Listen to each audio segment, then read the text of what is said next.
तारीख होती 1 फेब्रुवारी 1689. ज्यावेळेस मुकर्रब खान त्याचा 80,000 सैन्य घेऊन संभाजीराजांना अटक करण्याकरिता आला होता. आतापर्यंत ऐकलं होतं नद्या समुद्राला जाऊन मिळतात, पण इथं उलट.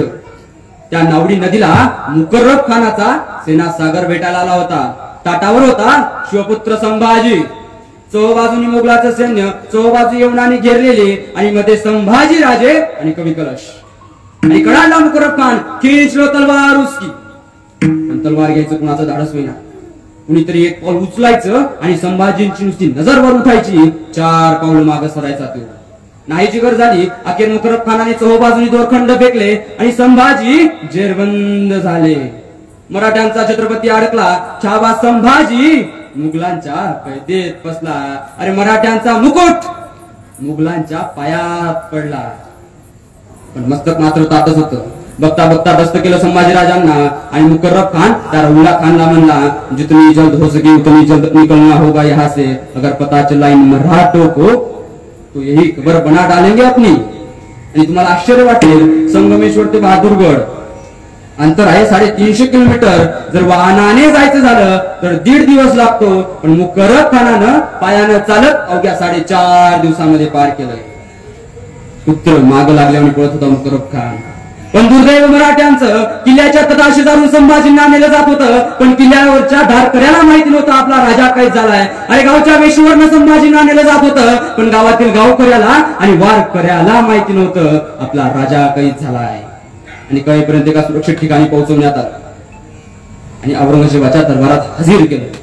आणि दरबारात आल्या आल्या वजीर असत कळाला, ए संभा झुक जाओ अलमगढ़ के सामने. आणि कळाले कवी कलश, राजा है वो, झुकेंगे नहीं झुकाएंगे.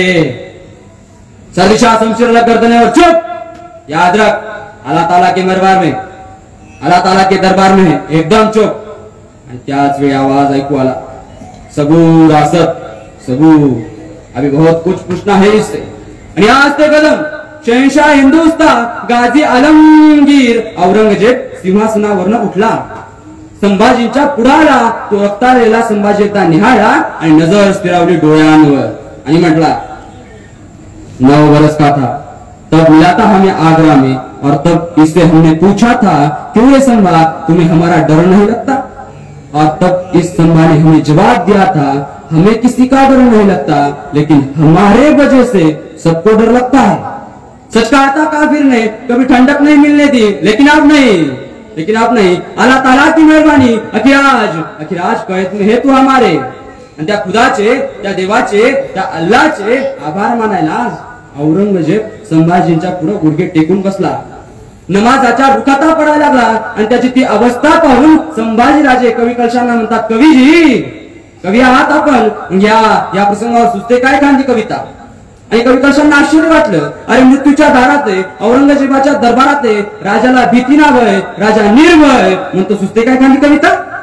पण कवी म्हणतायत, तुम्ही छावा चित्रपटात ऐकलं असेल, कवी म्हणतायत, हाथी घोड़े तो तलवारे होश तो तेरी सारी है, पर जंजीर में जकड़ा राजा मेरा अब भी सब पे भारी है. कवी कलश म्हणतायत, राजन तुम हो सांचे खूप लढवरण रंग, देख तुम्हारा तेज त्यखत त्यजता रंग. कवी कलश म्हणतात, औराजे काय लढला तुम्ही जंग, औराजे काय तुमचं तेज, औराजे तुमचं ते तेज, तुमचं ते शौर्य पाहून औरंगजेब स्वतःचं सिंहासन सोडून तुमच्या पुढे गुडघे टेकून बसलाय. ही आहे महाराज हिंदुत्वाची ताकद. औरंगजेब उठला आणि म्हटला, बताओ संभा, हमारे कौन कौन से सरदार शामिल थे तुम्हारे में. आणि उसळले संभाजी, अरे तख्तासाठी रक्तावर उलटणारी जात नाही आमची. अरे आई भवानीचे भूते आम्ही मरू इथंच. रक्ताचा अखेरचा थेंब असेपर्यंत इथंच. याद रख, सिंहाचे बछडे हे जगतात ही सिंहासारखे आणि मरतात ही सिंहासारखे. नकोस लागून आला. अरे महाराष्ट्राच्या मातीत उभा आहे, इथंच माती करू. आमच्याच वाटेवर येऊन आमच्या अशीच वाटमारी करणाऱ्याची आम्ही त्याच्या वाटेवर जाऊन त्याची वाट लावल्याशिवाय आम्ही आमच्या वाटेवर पडत नाही. हा इतिहास आहे मराठ्यांचा. नकोस लागू तू ना झाला आणि चमकला औरंगजेब. अरे कैदेत कोण आहे तू काय मी. महाराज औरंगजेब संतापला. औरंगजेब म्हटला, ले जाओ ले जाओ इसे हमारी नजरों के सामने से, निकाल दो इसकी आंखें जलाती है बहुत हमें, काट डालो इसकी जबान बोलती बहुत है. आणि संभाजी राजांना औरंगजेबाच्या दरबारातून नेलं गेलं. वरू बुद्रुकच्या वरस्तंभाला बांधलं. त्याचा अंमल सुरू झाला. सजा होती डोळे काढायची. हापशी आले 2 तप्त सळ्या घेऊन, मुलांच्या रेषा हवे सोडतात त्या तप्त सळ्या. हापशी समोर आले आणि घुसवले डोळ्यात. चर यातनेचा कलोळ झाला. सळ्या गेल्या आत आणि निघाल्या त्याच वेगाने बाहेर. डोळे उरले नव्हते कुठंच. अरे आमच्या डोळ्यात कचरा गेला तर आम्ही 2 दिवस आमचा डोळा धरून बसतो. अवराजी तुमच्या डोळ्यात तर सळ्या गेल्या, कसं सहन केलं? पण तितक्या सजेचा दुसरा अंमल सुरू झाला. सजावती जबान काटायची. हापशी आले लखलखी नंगी तलवार घेऊन. पण जीभ छाटणार कशी? संभाजींचं तोंड बंद. मग हापशी समोर आले. एकाने मस्तकावर प्रहार केला पण जबडा उघडेना. मग हापशी समोर आले. दोघांनी कानावर दाब उजाड दिला. प्रचंड दाब पण जबडा उघडेना. अरे उघडेल कसा? सिंहाचा जबडा आहे. अरे सिंहाच्या जबड्यात घालून हात मोजितो दात की आमची अवकात सांगणारा संभाजी आहे. कसा उघडेल? पण तितक्या ठिकाणी युक्ती केली.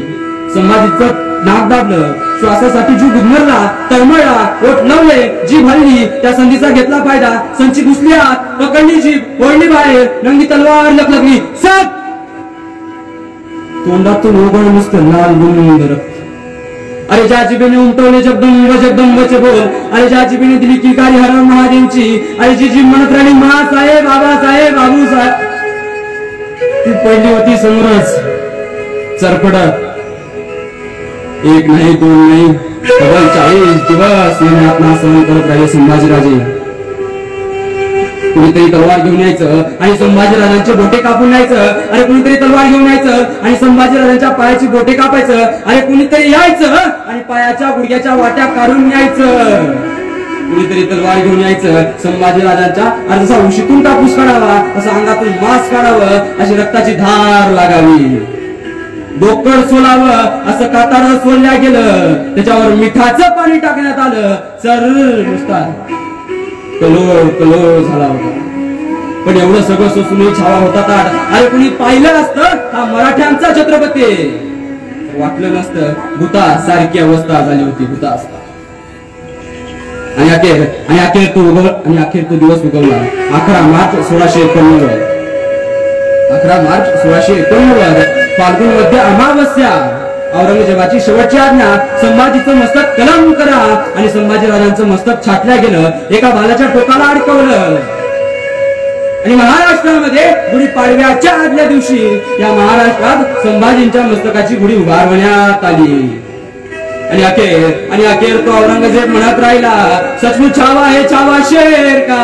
हमने आंखें निकाल दी उसकी, लेकिन उसकी आंखें झुकी नहीं हमारे सामने. हमने जबान काट दी उसकी, लेकिन उस जबान से मांगे ने रहम के 2 लफ्ज. हमने हाथ काट दिए उसके, लेकिन नहीं फैलाए उसने हाथ हमारे सामने. हमने पैर काट दिए उसके, लेकिन उसके घुटने टेके नहीं हमारे सामने. हमने गर्दन काट दी उसकी, लेकिन उसकी गर्दन झुकी नहीं हमारे सामने. सचमुच छावा है छावा शेर का. धर्मासाठी जगावं कसं हे शिवाजी महाराजांनी सांगितलं आणि धर्मासाठी मरावं कसं हे संभाजी महाराजांनी सांगितलं. बघा शेवटी महाराज मरण पत्करलं पण धर्म